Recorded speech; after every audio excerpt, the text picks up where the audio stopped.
بار بار یہ بات سوچتا ہوں، میری سمجھ میں یہ بات بالکل نہیں آتی، کیوں لڑکیاں اس بات کو نہیں سمجھتی کہ ان کا حسن اور ان کا جسم ان کے بننے والے شوہر کی امانت ہے۔ وہ ہر ایک کے لیے پبلک پراپرٹی نہیں ہے، وہ پبلک کی پراپرٹی نہیں ہے کہ ہر ایک اس کو دیکھے اور داد دے اور ہر ایک ٹیز کرے اور ہر ایک جملے کسے اور ہر ایک اس کے بعد پیچھا کرے اور سیٹیاں بجائے اور ہر ایک تنہائیوں میں ملنے کی کوشش کرے۔ وہ نہایت ناسمجھ لڑکیاں ہیں جو اس تخلیقی راز کو اور خدا کی تخلیقی اسکیم کو نہیں سمجھتی، اور وہ لڑکے انتہائی ناسمجھ اور وہ اس بات کو بالکل نہیں سمجھتے، اس بات کو نہیں سمجھتے جس کا قرآن مجید میں اعلان کیا گیا ہے کہ تم اگر ناپاک رہو گے تو تمہاری قسمت میں کبھی پاک دامن لڑکی نہیں لکھی جا سکتی۔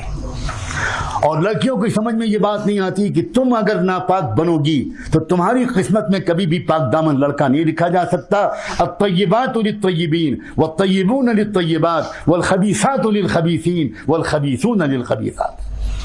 اللہ تعالیٰ نے صاف فرمایا دو قسم کے لڑکے ہیں اور دو قسم کی لڑکیاں ہیں، دو قسم کے مرد ہیں اور دو قسم کی عورتیں ہیں۔ ایک طیب مرد ہیں، ایک طیبات لڑکیاں اور عورتیں ہیں۔ جو طیبات ہوں گی ان کو طیبون ملیں گے، جو طیب لڑکے ہوں گے ان کو طیبات ملیں گی، اور جو ناپاک لڑکے ہوں گے ان کو ناپاک لڑکیاں ہی ملیں گی، اور جو ناپاک لڑکیاں ہوں گی ان کو ناپاک لڑکے ہی ملیں گے۔ چنانچہ جتنی لو میرجز ہوتی ہیں اور جتنی پیار محبت کے داستانوں کے بعد جو لوگ شادی کا رشتہ پارٹنر بنانا پسند کرتے ہیں، شاید ان میں سے 80-90% شادیاں ٹوٹ جاتی ہیں،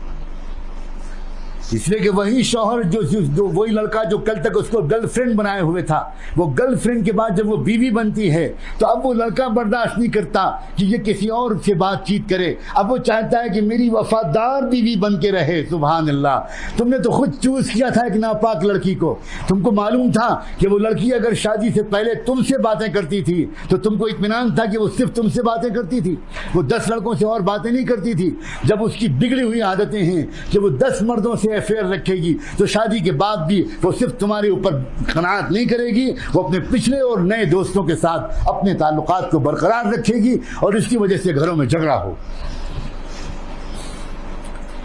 اسلام بڑا دین فطرت ہے، اسلام بڑا خوبصورت ہے، اسلام سائنٹیفک ہے، اسلام نیچرل ہے،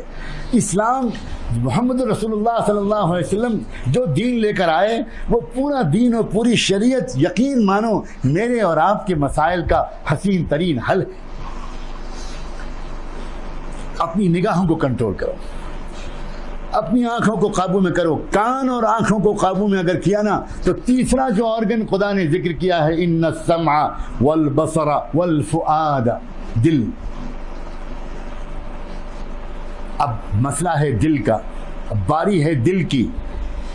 جس کسی نے اپنے کان کو بھی بچا لیا اور اپنی آنکھوں کو بچا لیا گویا اس نے اپنے دل کو بچا لیا، اور جس نے اپنے دل کو بچا لیا،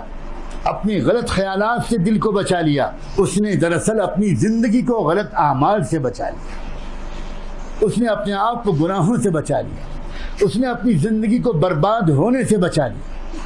اس نے اپنے سیرت و کردار کو داغدار ہونے سے بچا لیا۔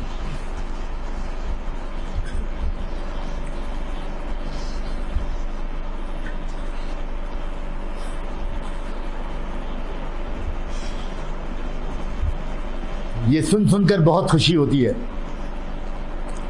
کہ اللہ کا شکر ہے کہ باوجود اس کے کہ بہت ماحول کو خراب کرنے کی ڈیلیبریٹ کوششیں کی جا رہی ہیں اور نادانی میں بھی بہت سی غلطیاں ہو رہی ہیں، لیکن اس کے باوجود بڑی تعداد میں نوجوان انہی گندے ماحولوں سے نکل کر توبہ کر کے اللہ کا دامن تھامنا چاہ رہے ہیں، بچنا چاہ رہے ہیں ان ماحول کی گندگیوں سے۔ عزیزوں، اپنے کندھوں پر ایک ذمہ داری لو، نہ صرف یہ کہ خود بچو گے بلکہ اپنے دوستوں کو بچاؤ گے، اپنے ماحول کو ایک رنگ میں رنگو،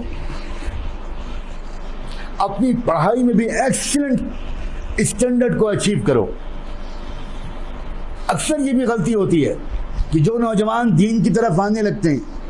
وہ اپنی اکیڈمکس میں اور اپنی اسٹڈیز میں بہت ڈھیلا پن لے آتے ہیں.